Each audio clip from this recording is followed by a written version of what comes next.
Hi, I'd like to talk to you today about synchronizing the sequencer on your modular system to your DAW. I recorded some tracks, had a drum track on there, and I wanted to add an arpeggio with the sequencer. But how do I synchronize the two? Well, I found a couple of ways to do it, and I'm going to show it to you now. Okay, so I have my song set up on the DAW. I have one track as a MIDI track, the other three tracks are just audio. The MIDI track is being used as a timing track to control the sequencer.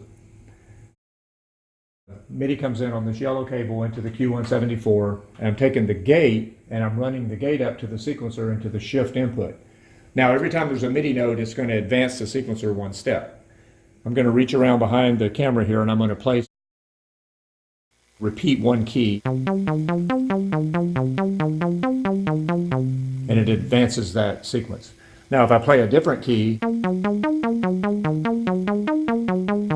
it transposes it.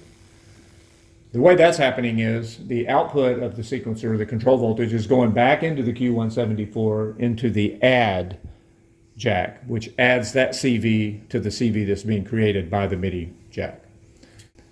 So here it is in real time.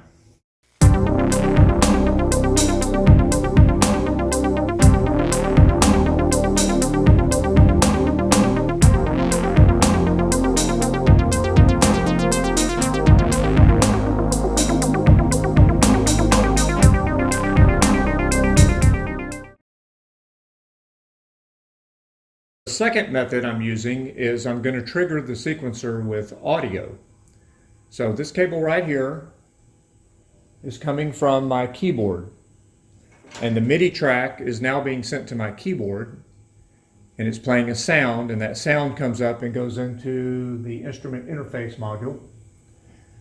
The gate from that module, I'm sending it to a multiple, so I can send one of them to the shift and the other two to my two envelope generators for that voice. So same thing, it's basically the same song, but it's being triggered by audio, not MIDI.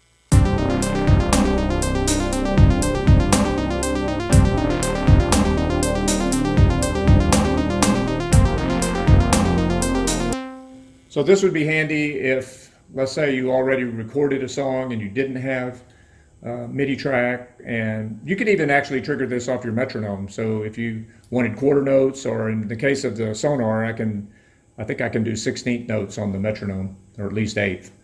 And so that's another way you could trigger it.